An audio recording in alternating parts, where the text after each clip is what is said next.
I send my condolences to the Indonesian Football Association for what happened on October the 1st. At least 125 people were declared dead and more than 300 injured in an incident that is now one of the darkest tragedies in the history of football. The incident occurred on Saturday night at the Kanjuruhan Stadium in Malang Regency, East Java.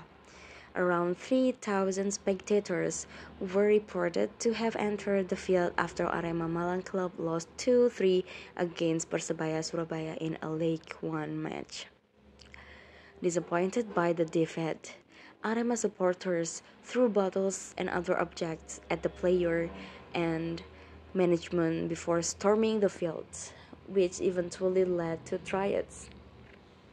Video footage circulating showed police authorities firing tear gas and casing the supporters in an attempt to restore order.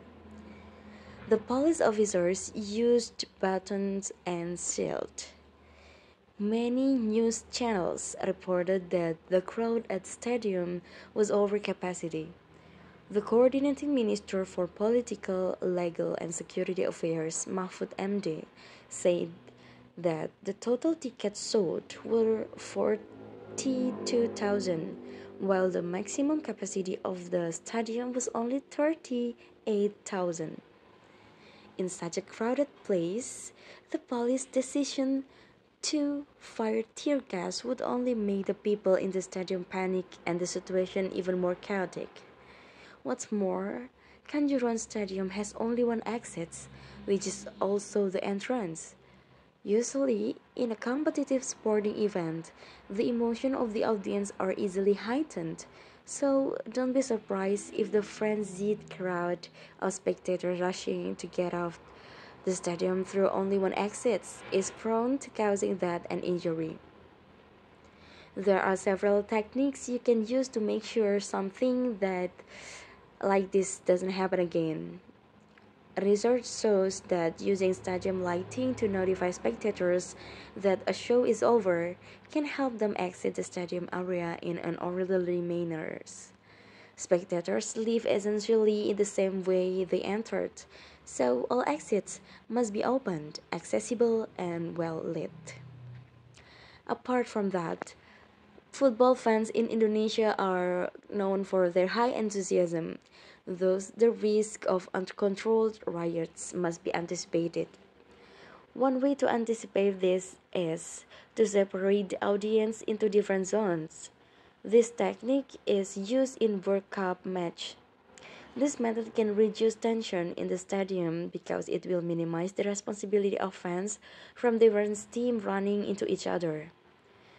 Police can also set up barricades, but don't appear confrontational toward the end of the game, to signal to the crowd that the police are there to keep the situation under control. More importantly, the police don't need to be armed. The International Football Federation has stipulated in its safety regulation that the use of firearms or crowd control gas by security personnel or police is prohibited. Using tear gas can irritate your eyes and stimulates pain receptors, which can cause panic. In Malang, the use of tear gas is an emotionally escalating situation has exacerbated panic and led to chaos. In addition, although people exposed to tear gas can recover, there is a risk of long-term health consequences, especially for those exposed to large doses and people with certain medical conditions. The use of tear gas was a bad decision and has made the situation worse.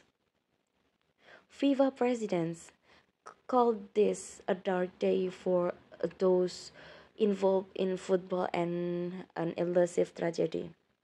After the incident, President Joko Widodo said that the authorities should thoroughly evaluate security procedures in matches. He hoped that this would be the last football tragedy in the country. Violence is common in football matches in Indonesia. There have been many reports of supporters beating supporters of other teams. Going forward, stakeholders should focus on developing prevention strategies that can mitigate and anticipate adverse impact, as well as ensuring that the police are adequately trained to handle such incidents. Indonesia also urgently needs to review its football culture as a whole.